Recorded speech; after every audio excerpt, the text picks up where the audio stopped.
Bien.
Okay.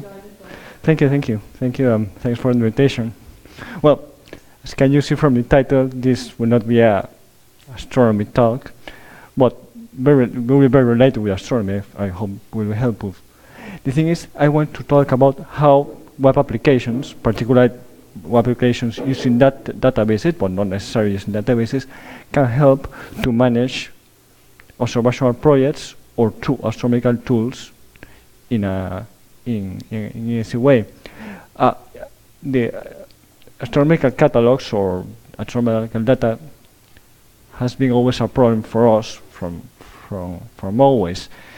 Maybe from 10 or 20 years ago, we always had to manage large amount of data, but there were only a few of them, not too much, and there were particular centers specialized in that problem, and small groups only have to deal with a small amount of data. But today we deal with a different problem, because with the robotic telescopes, automatic surveys, and all that, small groups have to deal with a large amount of data that are updated every day almost, or every week, and this is a big problem. So now we have two situations: the large databases, large projects, large surveys. 20 years ago, Thomas and Sloan start with it, but with years, the size of these catalogs grow enormously, and now we're dealing with these scales of ST and diffusion scale with the madness of petabytes. But fortunately, that's the problem of other people, because they are experts, they have a lot of resources, and this project require specific software and specific tools to manage that problems. But on the other hand, now we have our situation. They're a small telescope, even as small as half meters, but scanning the sky all the night, and we are receiving almost every night new data. And this information must be managed by the small people with not too much resources. And it's critical to have a way to organize that information to produce scientific results. The particularity is that new observations are generated very often, and we require to have all the information together. We cannot have the spectroscopy in one place, the photometry in other place. We must have all centralized, and there's always, or very often, several small groups involved, maybe in different places of the country or different places of the world, working with that data. So if this is the case, we must forget that situation of use a local text file with large catalogs. That's the past. We cannot survive with all this data coming every day. So the solution is to have a completely centralized archive to manage all the data, and to have all that data very well defined and structured to produce scientific results. And ideally must be worldwide accessible, because we must access from everywhere, right? The problem is how to solve these problems. The most ways, the only way to solve that actually is using web-based applications, using a centralized archive with a well-defined archive, and providing a global access to everywhere. It's not ideal. It had some disadvantages, but the good part is that it do not require any installation. Of course, it will need some installation for the server and software databases, but only once. The users only need a web browser. That's fantastic. No updates, no data insertions every day. No, only in one single place in a centralized server. All that will work in any operating system. You only need the web browser, even with tablets, web phone, mobile phone, so on. accessible everywhere, and all the access will be there, and backups will be centralized with this great advantage. Unfortunately, we will require always internet. Today it's not a problem, but we will need internet always, and of course the data access will be slower than having the local, but we cannot manage gigas and gigabytes in the locally. We can do it, but the problem is not only to storage the data, but maintain all data updated. That's the big problem. And the other disadvantage is that all the functionality in the interface is limited. We cannot do everything in our browser, but we will see that we can do a lot of things. So, in what situations we can use, or we will use a web application for solve this problem? Well, if we have a high dependency on the data, but particularly if that data is updating very often, and if also if the data is heterogeneous. If we have a archive with the same filters, with same type of data, images, or all the spectra, it's not a problem. But when the data is heterogeneous, to have everything centralized will be very helpful. And also, when the data representation products is continually updated. So if we have that situation, the web-based application is the best solution for us. So this is a schema of how a web application works, more or less. The important part is the central one here in blue, and works over a HTTP server, which is only an ordinary computer, usually with Linux, which runs a software that understands this protocol. HTTP is a simple protocol, a language, which can communicate with other software, but usually web browser, but not a web browser. Only that. Then the web browser, that server, the same machine, can host a web program, a program that can be developed in any languages, but there are some languages better than others, to make any calculations or processing. Almost everything we can need can be done in that application, which will run in the same computer than the web server. Additionally, in the same server or connected to it, there will be a database system, almost always. A database system is an independent piece of software which provides data organizations. Our web application or software that we will develop must be able to connect to database, ask for data with some conditions, process that data, and use the HTTP server to send that information processed to the user. The user is this part, the client. Then the client will use the web browser usually to display all the requested information, but all the code and all the processing will happen in the server. This is important. And the client will only see HTML files, which is what the web browser knows. The thing is that we must, if we want to create an application like this, we must prepare three things. The most important, the core of this will be the application. This will be the hardest part of the work, because it will be in charge of everything, all the computation, processing, distribute the work, and so on, and the connection to the database. We must prepare a database and organize the data to be put in that database, and then we must create a user interface according with the data we have to display. So we have a lot of work here, and this is the important thing. Different technologies are involved here. We have different languages and technologies for web applications. A web-based the database system is a different language with different technology, and again, to create a web interface, which is very simple, very basic, we use different languages and different technologies too. They are all of them very easy to understand, very simple, but there are many of them and sometimes mixed. So what I will try to do is show you what role plays every language, every technology, and how it's working.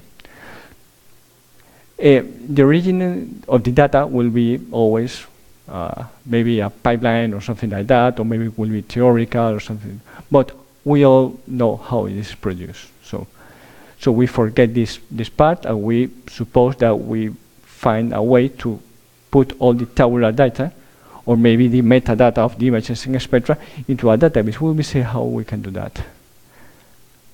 So I will focus in these three parts, these corners: database, web application, and the user interface.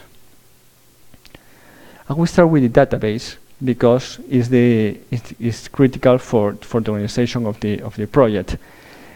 The database, I mean, we are very familiar with data and tabular data, but we used to call that a database. To things that are not actually to be a correct database must have some requirements that maybe we don't know. We are complaining. So we must prepare or convert that, reducing data, maybe fits table and metadata from images, to a correct structure.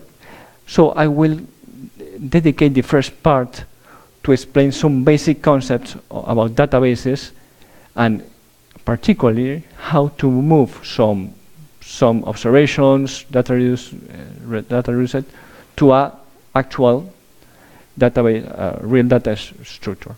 Then I will move to the web application. I will explain how a web application works and how we can organize all the code to do all that, because we must deal with the database, to carry to the database, process the information in some way, and then construct a web interface using additional technologies. This part will be the last part, and we'll see how to create plots and things like that.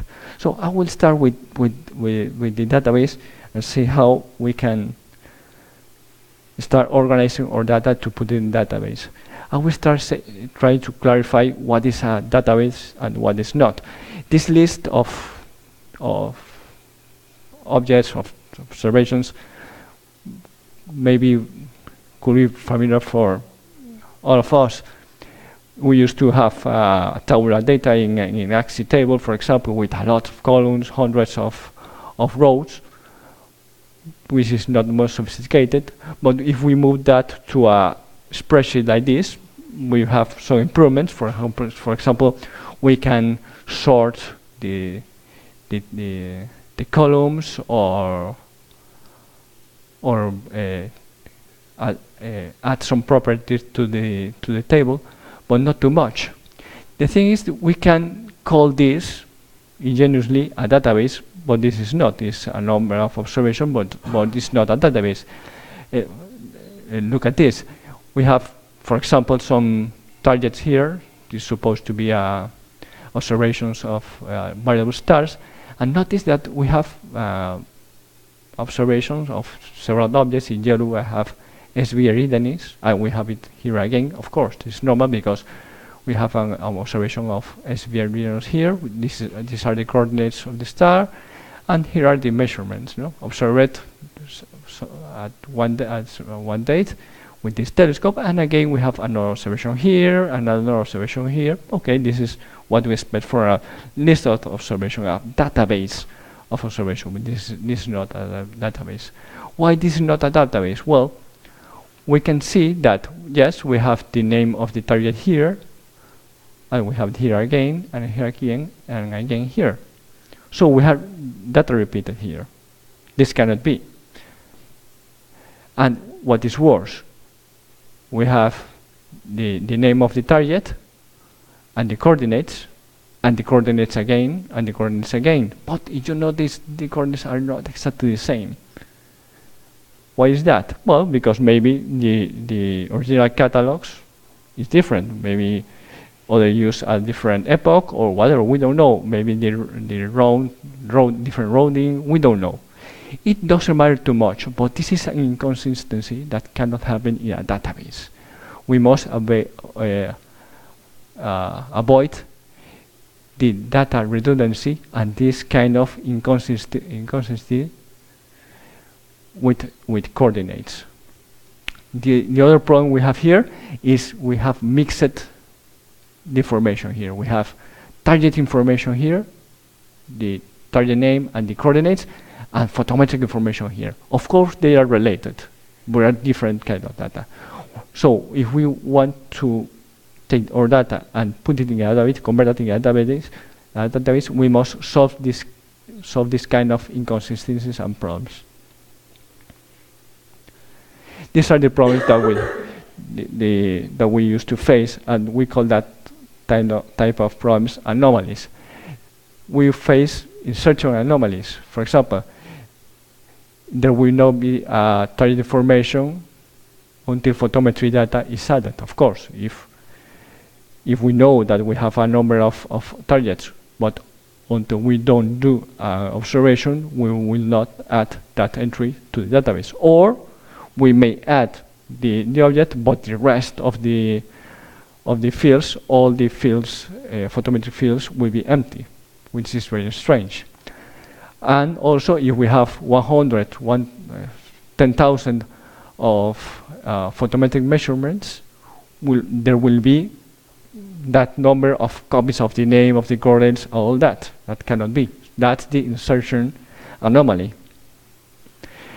We will have also updation anomaly. So if a data is updated, for example, the Gaia new Gaia release recently, and we want to update photometry and parallax, if we have 1 million entries of the same object, we will have to update 1 million times. That's absurd. That's the updation anomaly. And the same for deletion anomaly. If in the example we have here, we have, for example, if we remove one observation, for example, because we know that is incorrect, we will miss a telescope information. We will miss it. So we will not know that telescope is available in our project. So we'll be missing information. So what is a database?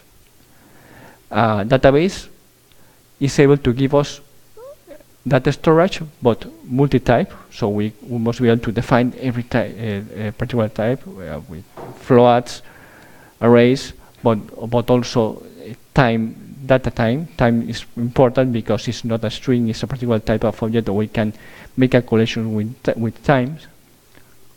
It also provides a structure of an organization of the data. The previous example is not well organized. It's structured but not organized, and also provides tools to create, update, and delete that data. Apart from that, database management system gives us a language to query data. Give me that object, all the object in some range of magnitude and with this range of coordinates. Database system will give us a language to do that. And it also is able to create sophisticated or complicated relations between the data, which is critical to organize the other information. Targets are related with observations, they are related with observers, and with side programs, and so on. And a database must offer this. There are many kinds of databases, several types, but the most common and popular by far is the Relational Database Management System. This is by far the most common.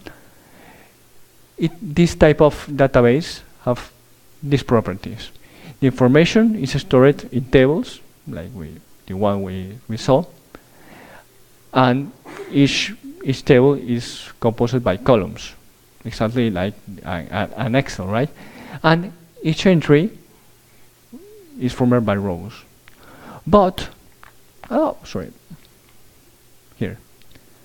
But each table must have a unique primary key, so must have a single identifier that that relates uniquely with the database. Notice that this is no situation here. We have repeated names, but it's not unique, the name. And if we change the name, or because the target sometimes have different names, we will never know that we are referring to the same target. So a relational database must have an unique primary key always. Each column must have a type of a data type: floats, strings, data, boolean, and so on.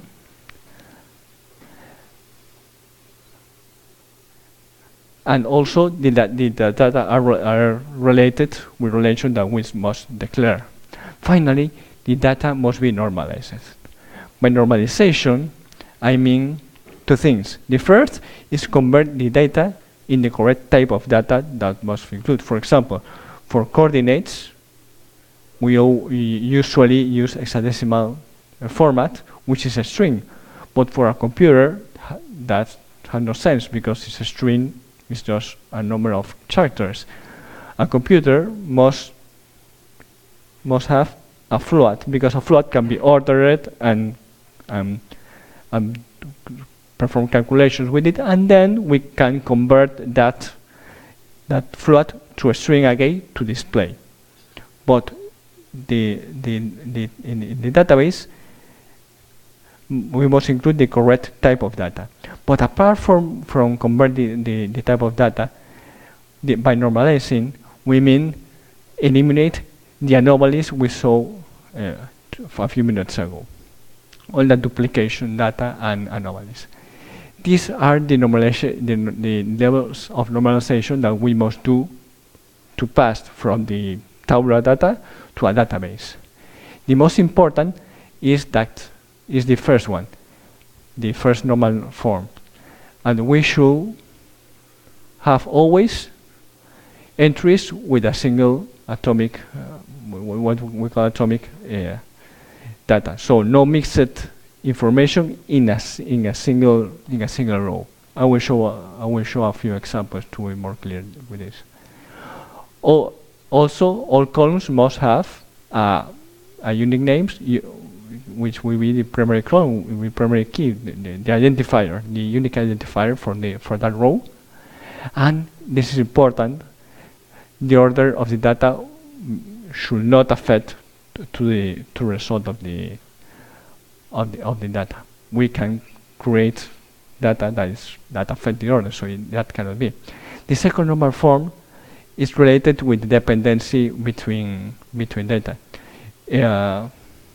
And the third normal form is the transitive dependency, saying that if we have related data, the data must be separated. I will show this with an example which is more clear than these academic definitions.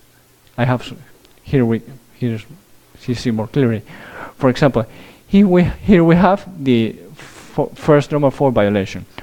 We have a target table with the target ID. Now this is correct because now this is the unique identifier.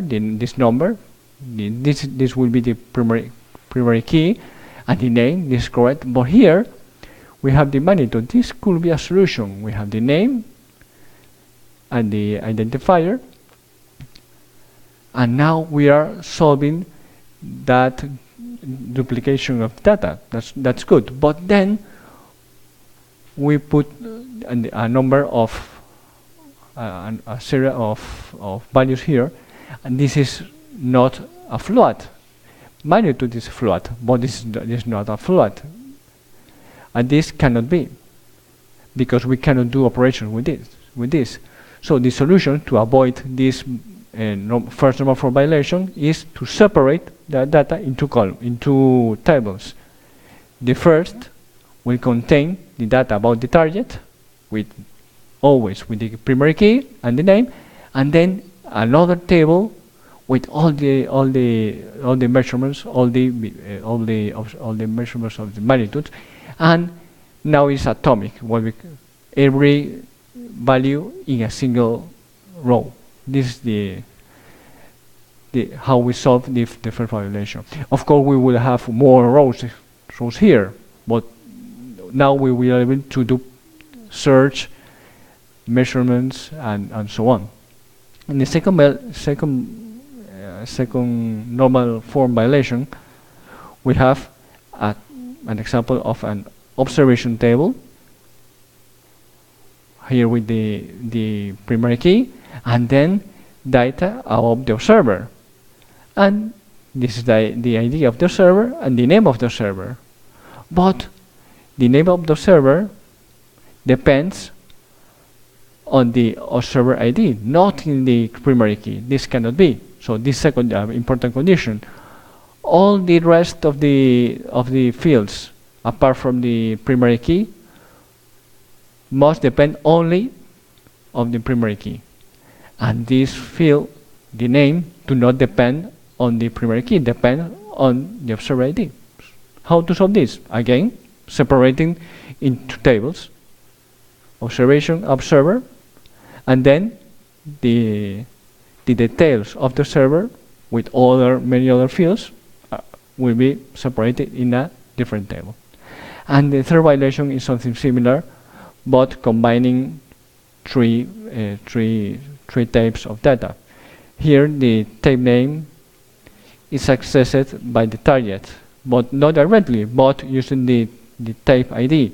So again, we solve this separating the data in two tables. Now the table is one table for the target and other table for the data type, and this way we solve the third violation. So you get the idea. The idea is to atomize and separate all the information to have a consistent database. So we back to our list, and we do exactly that. We separate all the data, targets in one table with a single identifier, primary key here, and then a different table with other observations using a primary key.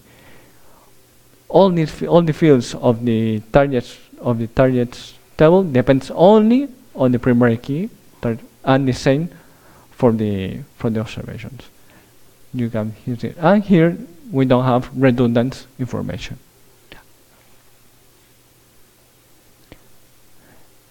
Now we must solve the third normal form violation, separating the third relations. Notice, targets have observations, and each observation have also telescope.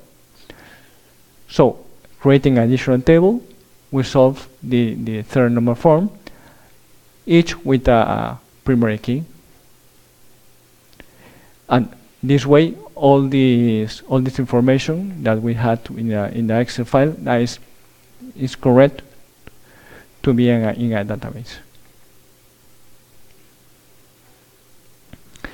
We separated all the data, but now we must relate it. Okay. And there are three ways to relate different tables.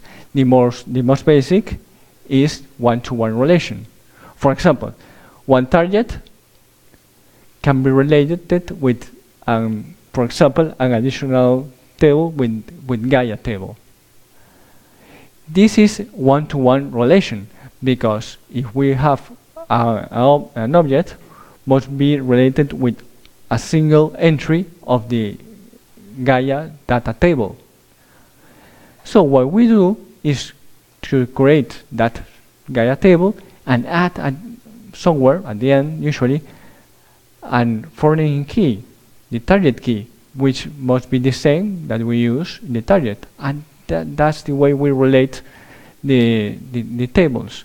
This is one-to-one relation, because a target can also have one entry with the Gaia table. And the same in one-to-many. This is the case in tables, in targets to observations, because one target can have many observations. The difference is the list we here can be repeated. In this case, target ID must be unique, but in this case, in the one-to-many, can be repeated, because the target with ID 1 can have many, can be repeated here, but the primary ID must be unique for anyone. Right? But what happens if, for example, we have, say, sign programs, and many targets are involved in sign programs, and the science program can have different targets. So this is a many-to-many relationships. So the targets can have involvement in target programs, and target programs can have different targets. So how to solve this? Well, the solution is create an additional table in the middle to do the relation.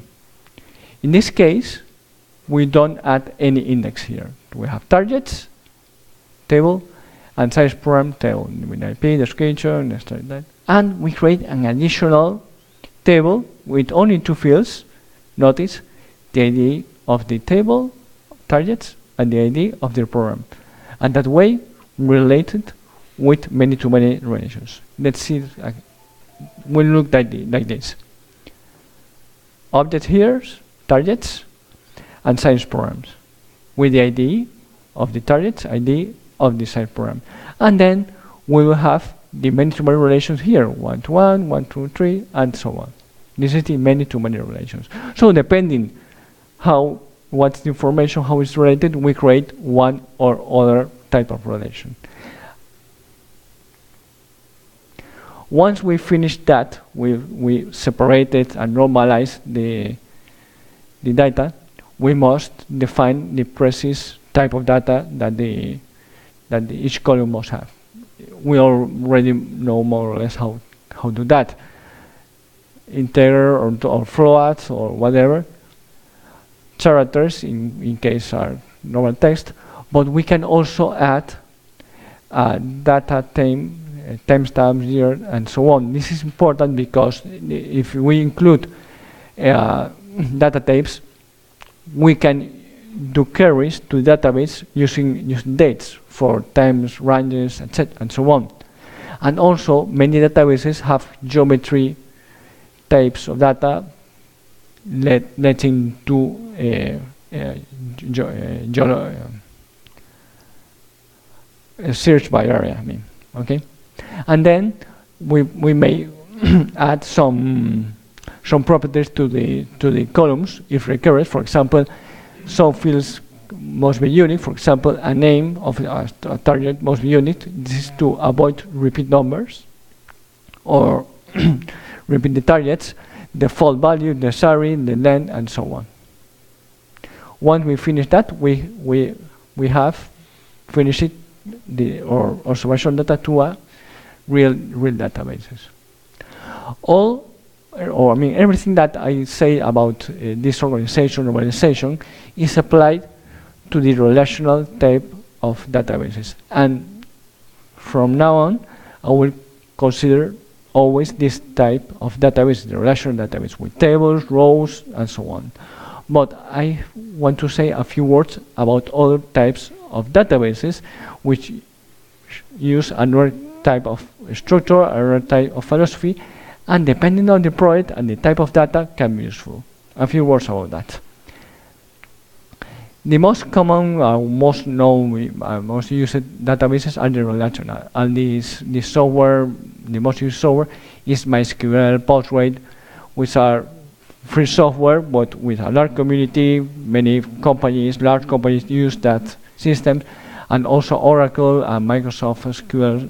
All these are well-known solutions for relational database. any one of these is a good solution to a non-relational databases. But apart from that, there's another type of databases that don't use that structure of tables and rows. And one of the most common, particularly during the last 5 or 10 years, is the NoSQL databases, which are based in a document-oriented files.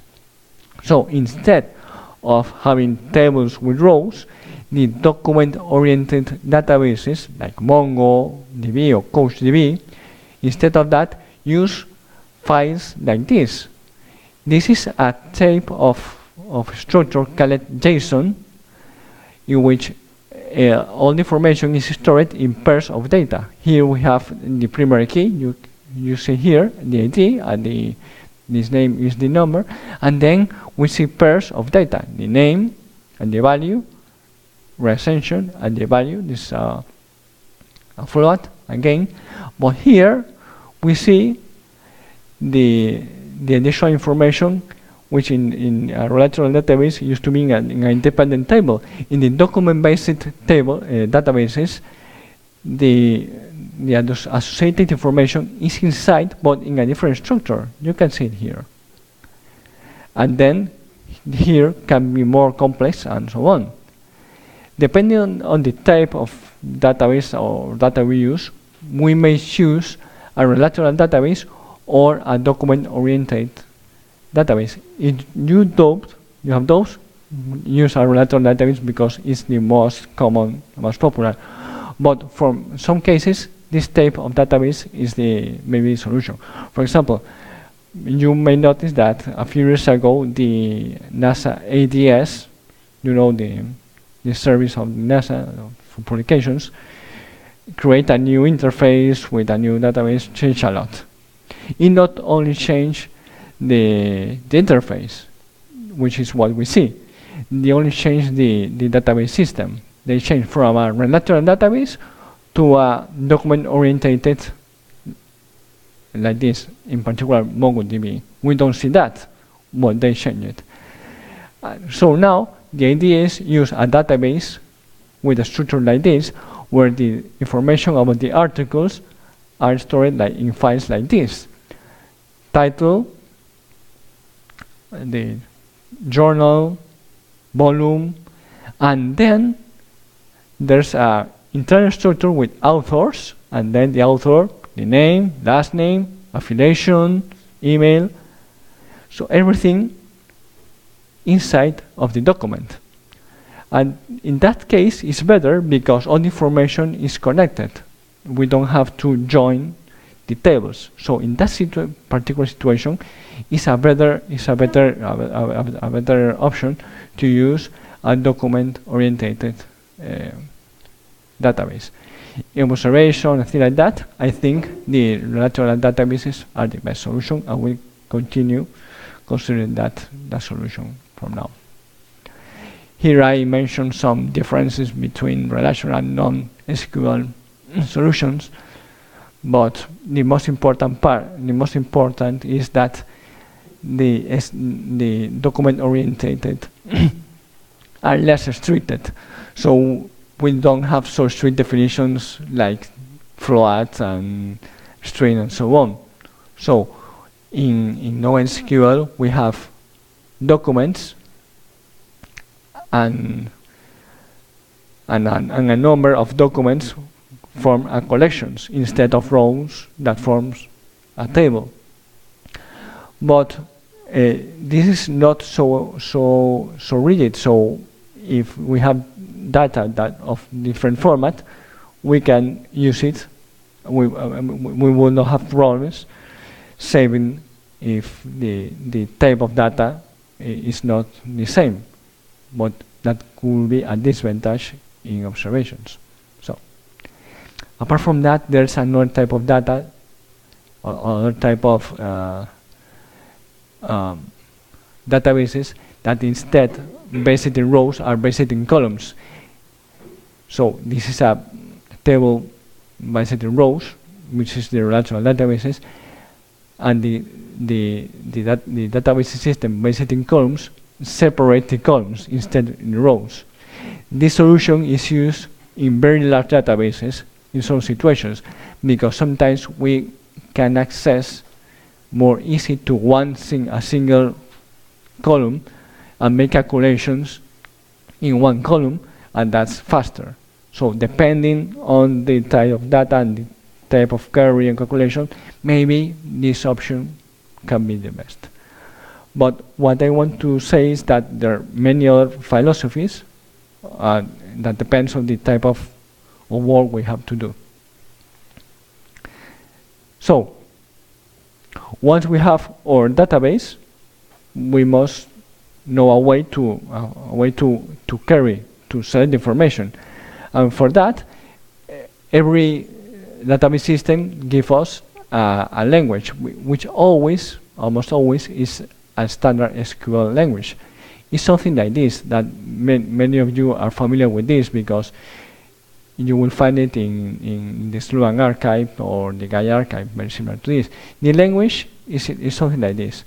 For search for a single entry, we use the select command, and if we don't want all the fields, because it could be a lot of them, we can select only a few of them: the ascension, declaration, photometry, from the table targets, and the condition is here. The source ID, the identifier, is this number, and it will return a single entry. And then we do the same, but adding additional conditions.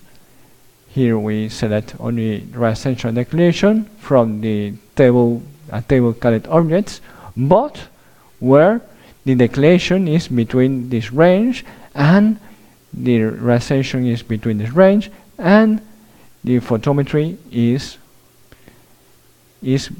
less than 15. This is the advantage of have a one structured database. We can do exactly this very easily. And in this other example, we do more or less the same, but using associated data. We have targets, the name of the target, but also the observations. We have the magnitude here, V and B, for the target, and we join that tables using these conditions, and then we add also an additional condition here. Apart from this SQL standard, the Virtual Observatory create an additional language called ADQL, which is a version of the SQL, but thinking in astronomy. The advantage is that have more geometrical regions to carry, for example, to do concerts and areas, and it also have more mathematical functions. But for general use, SQL is good enough, so it's not necessary to implement this unless you are Sloan or something like that and you require more sophisticated. But if you go to the Gaia archive or the Sloan archive, you can use the ADQL, which is something like SQL, to create things like this, and use geometrical queries that are not included in the standard SQL, but maybe complemented.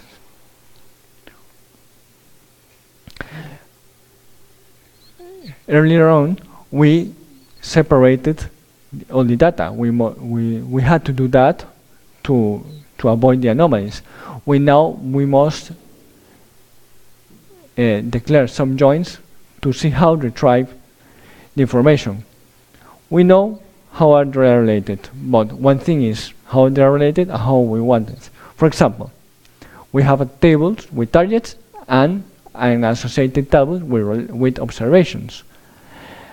We can do a select using the command left join and using this condition.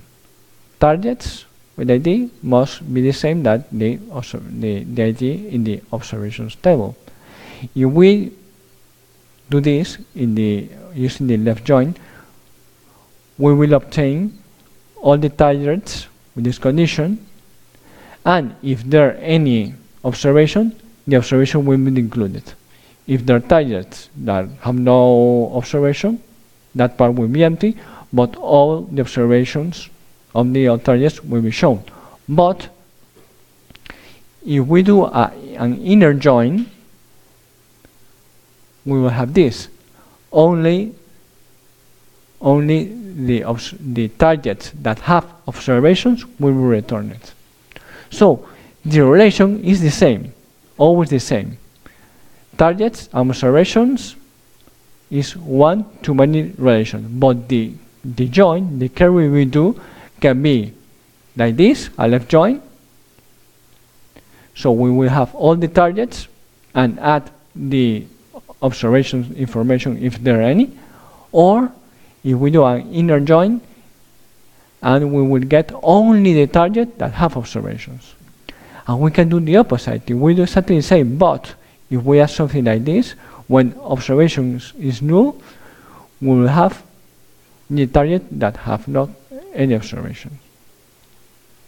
And this, with order with this, we will have absolutely everything, which is not that useful, but we can do that also.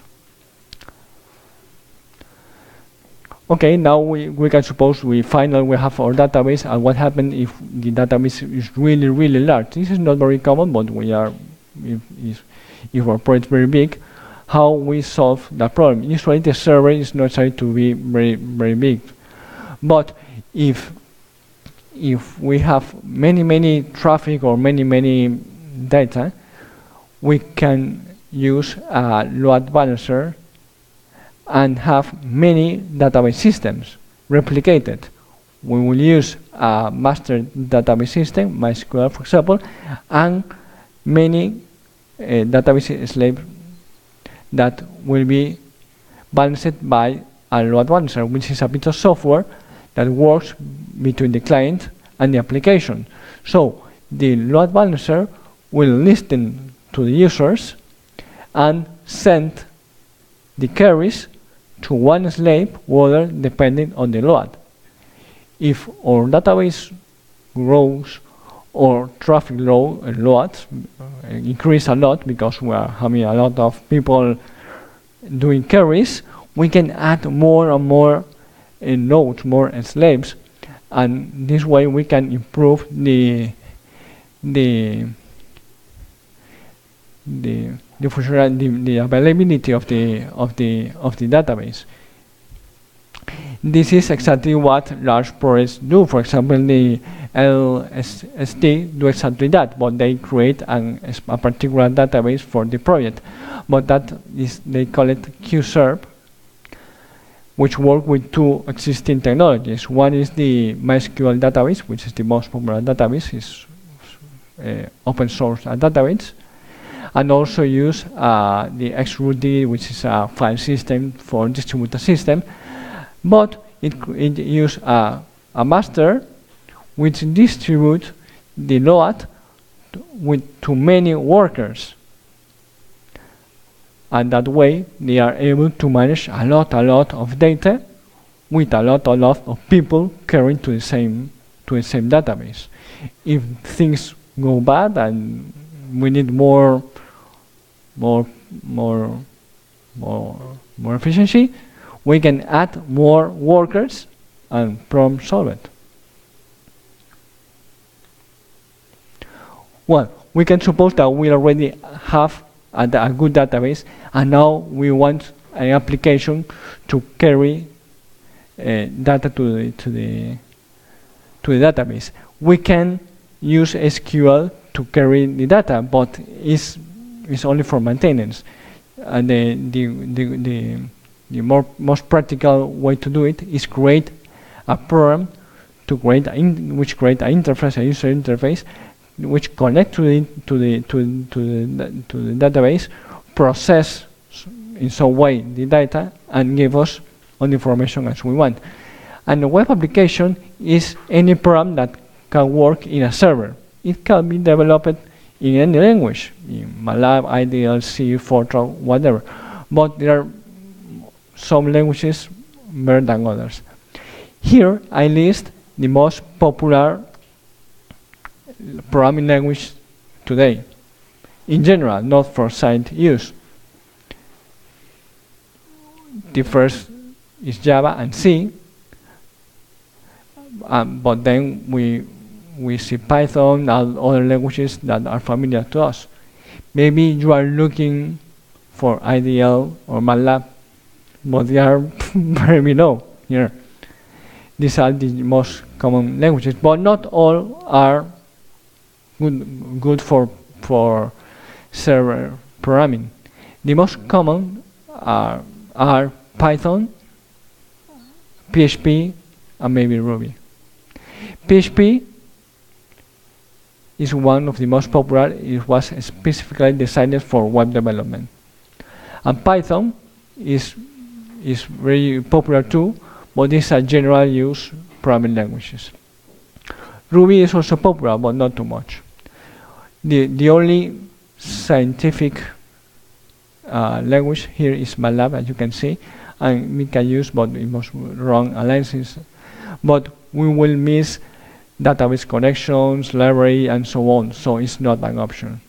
But we can use additional programs, programming in Java and C or whatever, or even MATLAB or IDL, and call Python or PHP.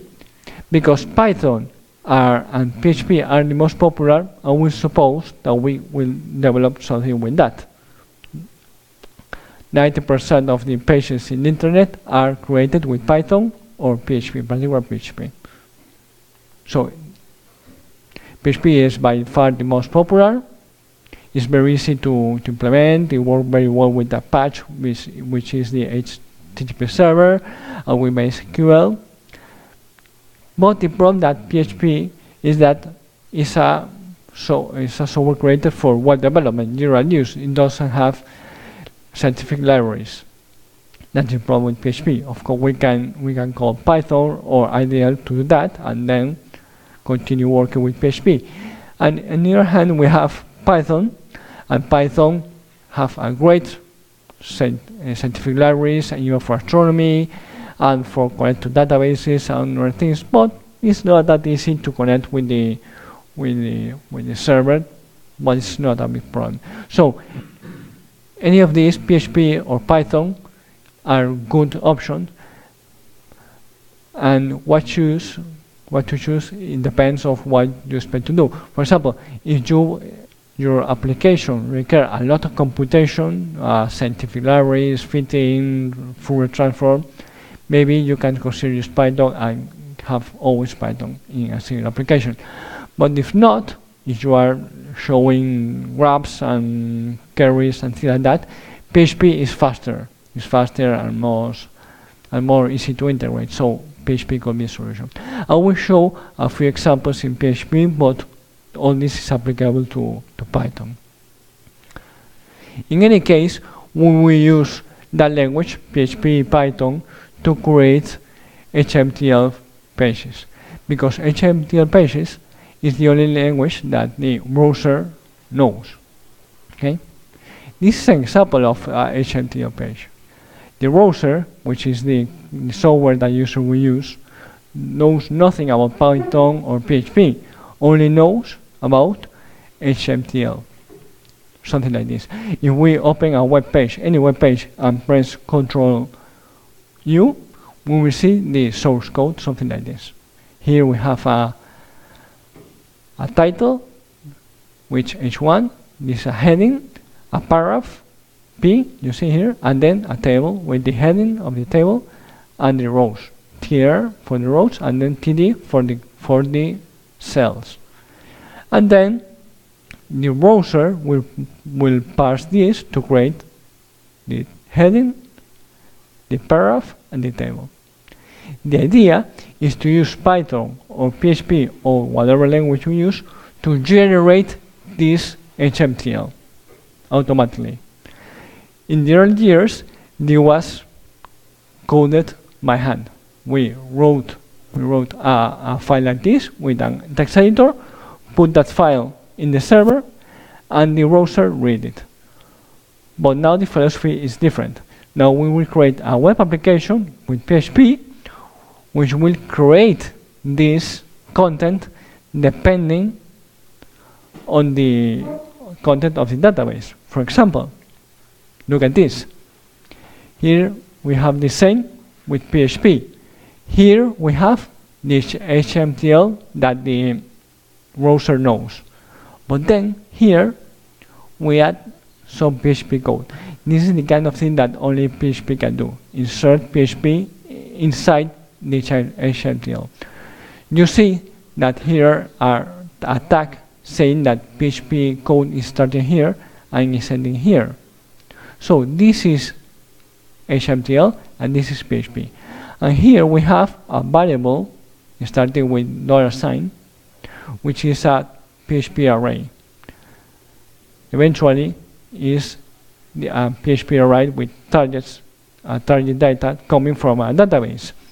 And here we use a for each loop to create the rows of the table. So instead of creating by hand every single row and every single cell, we ask to the database using PHP what targets you have with magnitude greater than whatever.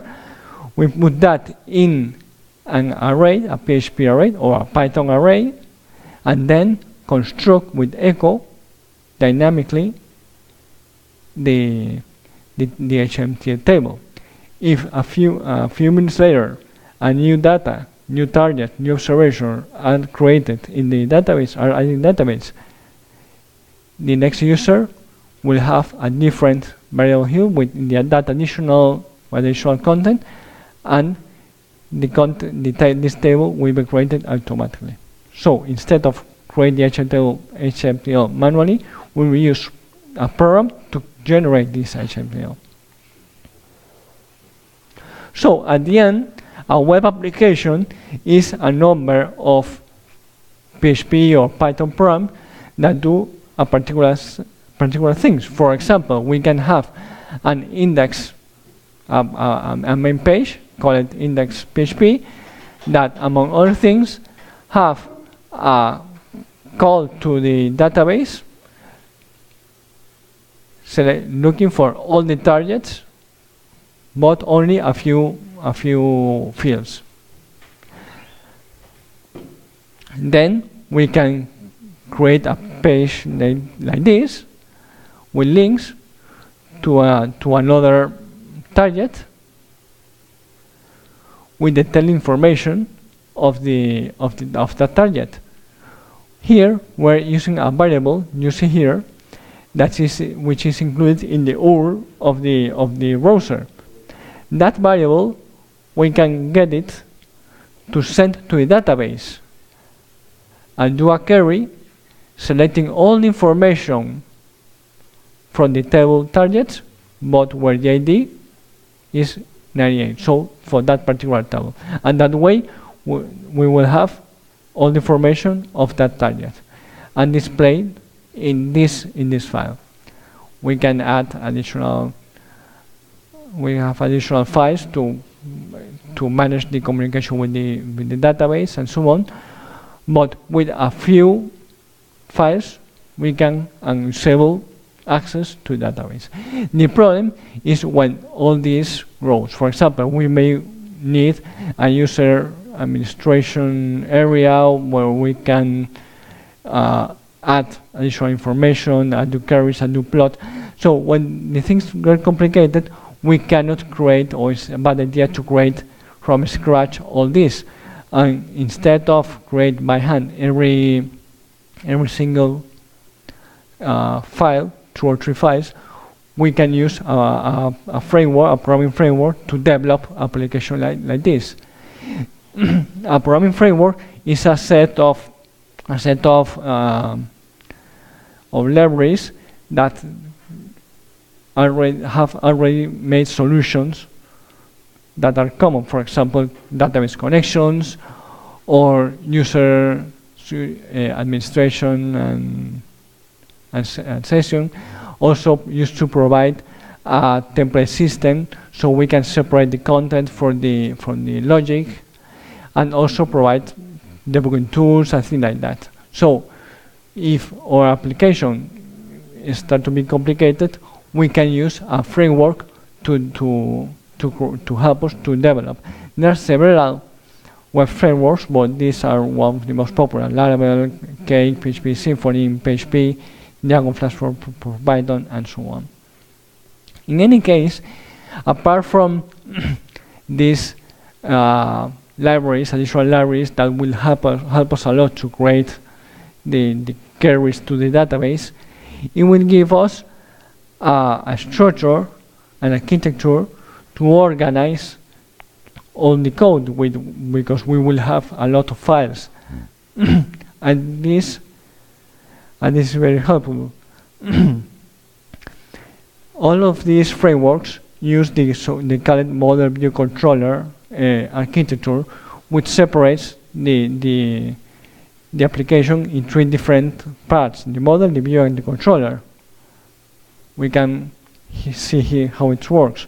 So instead having a lot of files separated, we organize our code in a part, which is the model, where only will be modeled the part that have to deal with the data.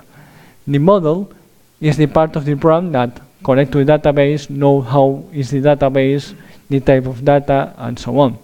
The controller is the part of the code that do all the computation,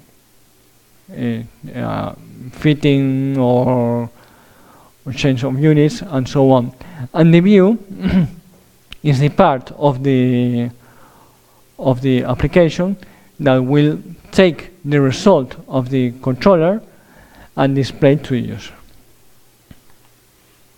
I have some examples here, but it's maybe too much detailed. But here we can see that the model can define the type of data. We say that the right section must be numeric and it's mandatory, and also we can add additional conditions. For example, we can say that the parallax error must be mandatory, but only if the parallax has been given, and so on. Also, the model is in charge of the relations. So here in the model, we say that the targets has many relations, and the targets belong to the observations. So in brief, the model always deal with the database and only with the database. Apart from that, the framework give us a database abstraction layer. When we create a database, we must choose a database. It could be a MySQL, could be a Oracle, whatever. But a framework can used to give us a database abstraction layer, so we don't have to learn the language of this database. We learn the language of the database abstraction layer, and the abstraction layer translates to the database we are using. So if we change the database, we will not notice. So we can use always the same language, which will something like this, instead of use the particular language of each database. These all the advantage of using a web framework. Well, this an example of the controller, which is too much detail here maybe. But here we have how we can display information coming from the database. Here we have the HTML view, and inside we put variables coming from the database. These are the recension coming from the database, and that way we create the detailed version of the HTML page. The good thing of doing this way is that we are separating the content from the logic. That way, if we change something in the controller, we don't have to change the view. Okay. For example, in this here we have an HTML view to render in the page, but exactly with the same controller, we can change the view using a comma separate value output, exactly with the same fields. So the controller will perform all the computation, queries, and all the complicated stuff, and then, depending on the output, we will put it here to see a HMTL table or a comma separate value, with using always the same file to make the complicated part, and that way we're reusing the code. Maybe we will require some templated system to organize or viewing with the common headers and so on, but this is only for display the information. Okay, finally we move to from the server side to the client side, to the browser. At the end, everything is in the server, but we must create a user interface to show all the data, and we use different languages to do that. As we saw, every web page use HMTL, but HMTL is not a programming language; it's a markup language. We describe how the data is, and the HMTL use another language called the cascading style sheet to describe how it is, the presentation, color, size, fonts, and structure. And also use JavaScript, which is really a programming language to provide some operability.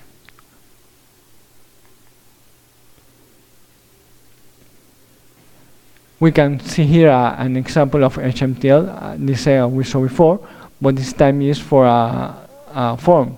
We have an input here for put the name, and we see the form here with some properties, a mail, and the submit button here. Okay, this is the standard view, but if we create a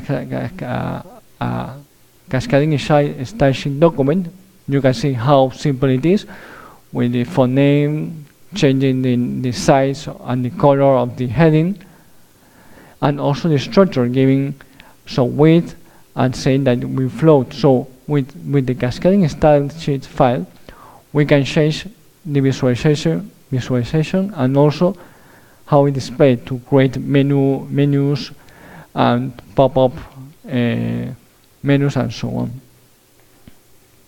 Finally, we use JavaScript to add actions to the page. In this example, we have an HMTL here, the standard HMTL, but here we have some JavaScript code which run in the server. This in the browser. This don't run in the server, and everything is done by the user.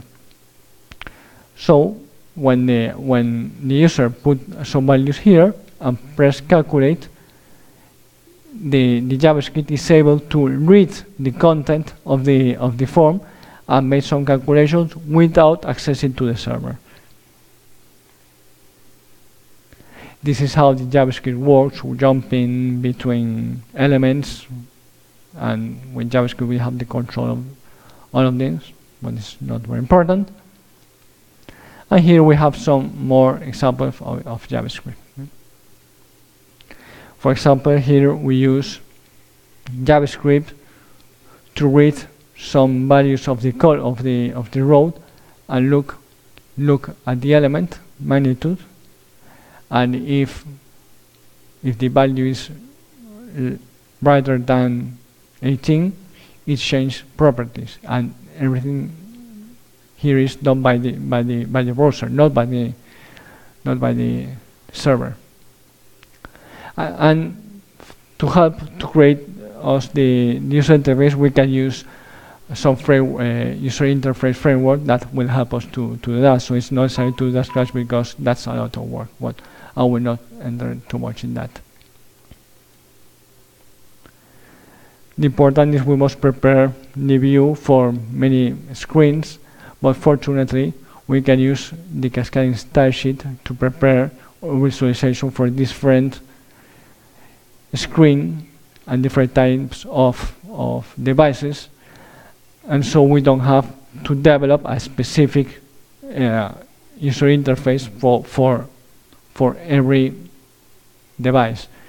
We can create, using cascading style sheet, a responsive design which change with the size of the screen, and that way, with a single user screen, we can serve for any device. Finally, we can use JavaScript also to create some graphics, some interactive graphics, and there's libraries to do that. Once all the data is loaded and sent to the user, the browser loads all the data and construct the graph. And because everything is in the browser, it's not in the server anymore, it's everything in the browser, the user can use the forms and bars and everything to select dynamically range and things like that. For example, we can plot something like this, and the user can select an area and automatically, without accessing again to the database, replot the plot according the selection that the user did. And this can be done because all the information has been sent to the browser, and the JavaScript, which runs in the browser, can run this. Okay. The part of the user interface is important to create a representation, but most important is the core of the application. This is the work made by the controller, because it could have many fitting or sophisticated processing. And then in the user interface we can add some visualization, but it could be very basic. But if we create an application program interface, we can use more functionality, or become more useful our application without using user interface. For example, consider that we create a script in PHP that performs a very complicated fitting, theoretical fitting, or whatever, and then with the view part we must create a table and a graph. But maybe the user, us, we don't want the plot that we prepare. We want that data to continue processing that data with additional computation or whatever. If we create a function like this that call the database, create all the computation, all the complicated fitting or whatever, and then instead of construct an HTML file, instead of that, return a JSON file like this with all the raw data, something like this, we will have only the information, all the data, not the visualization. So if we want to, for example, look for all the targets with minimum magnitude, if we want to use that output in a program that I have in IDL, for example, I'm working in my desktop with an IDL program, I need all the photogrammetry measurement of that target. I will have to open the browser, do the search, export the view, save the result in a comma-separate value files, move it to my working directory, and use my IDL program to read that file. But if our application can give us an output like this, we can use IDL or MATLAB or own language to directly access to the error.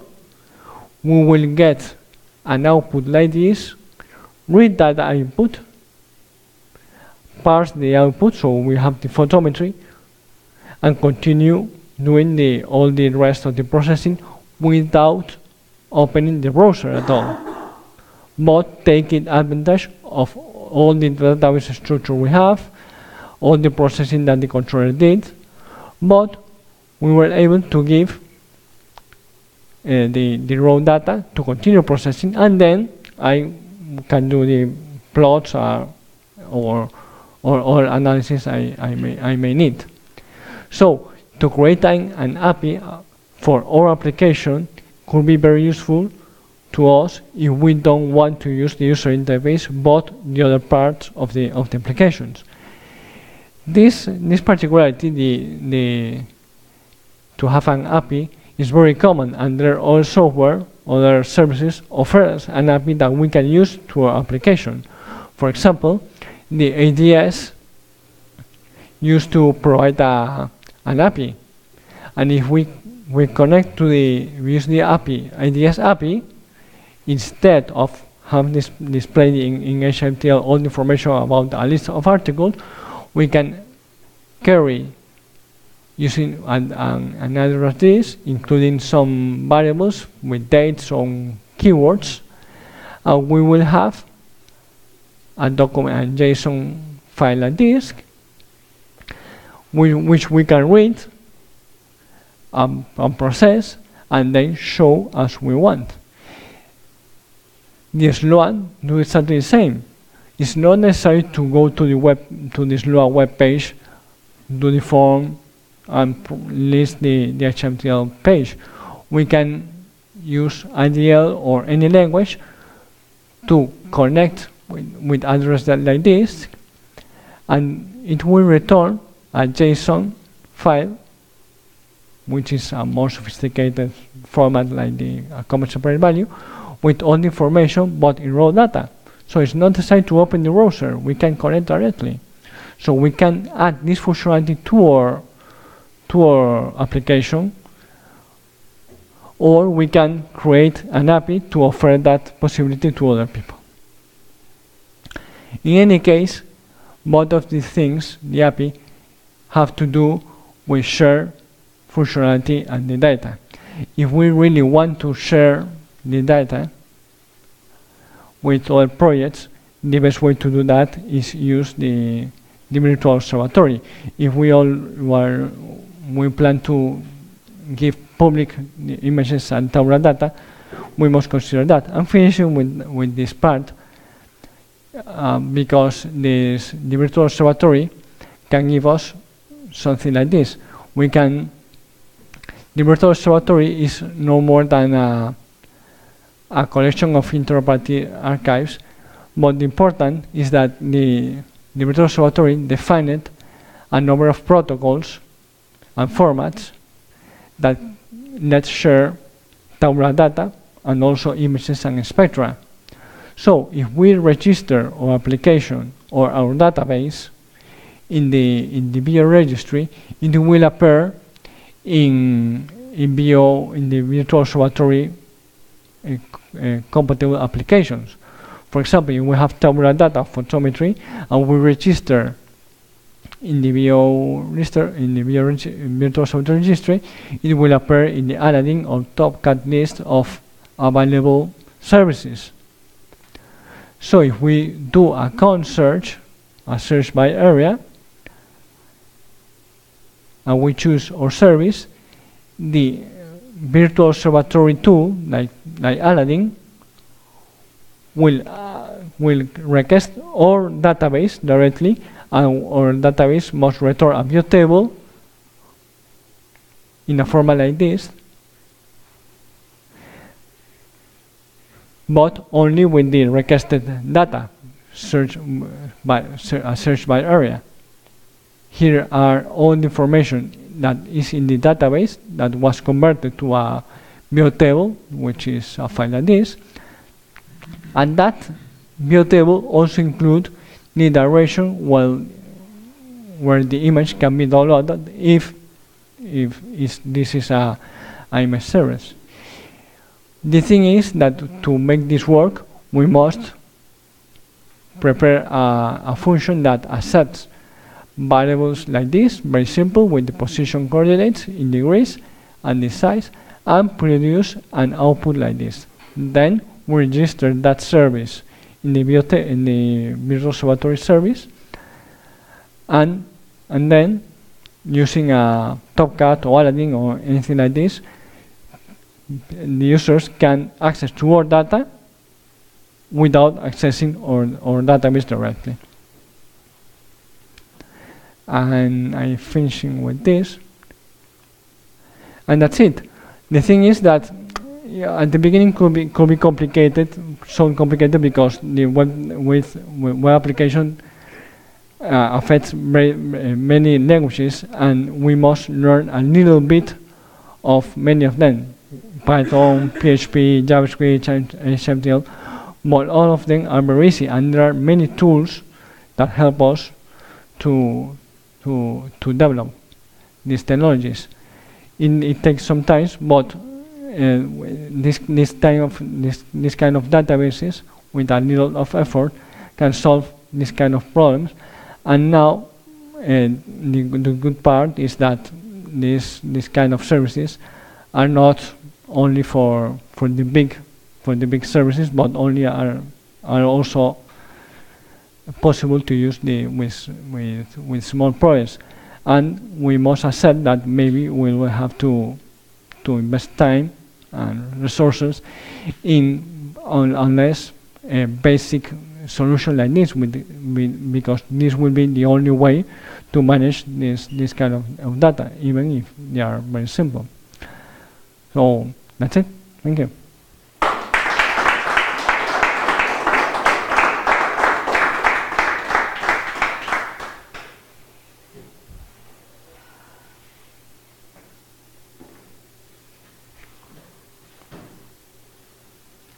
Well, I don't know if you have any question, because it's a very strange topic. So yes, we are not accustomed to this kind of yes, a lot of information, acronyms and code. I understand, but what you're developing for the Blazor people? what?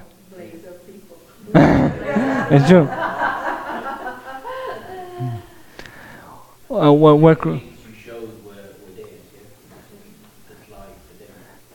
well, I don't show anything related with, but it's quite similar. It's a database developed with MySQL and PHP, with observations and targets, and offer photometry of the blazars.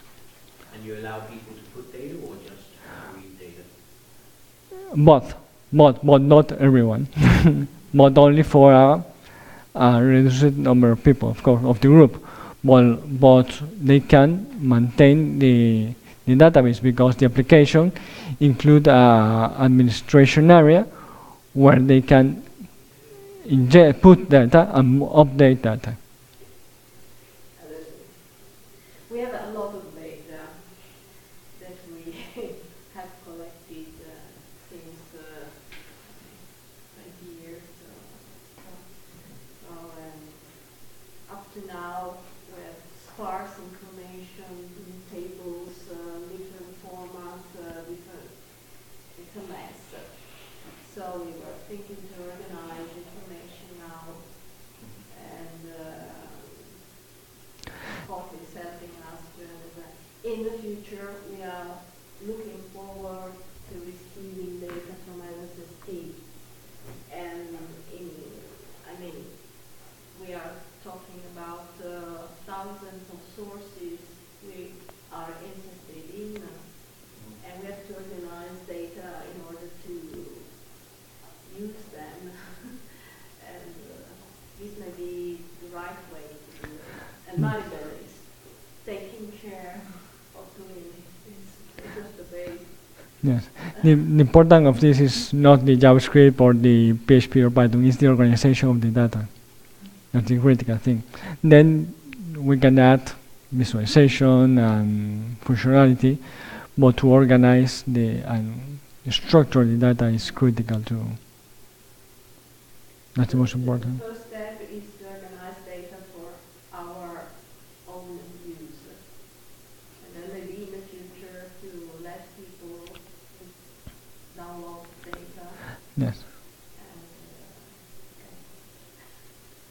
hopefully. Yeah.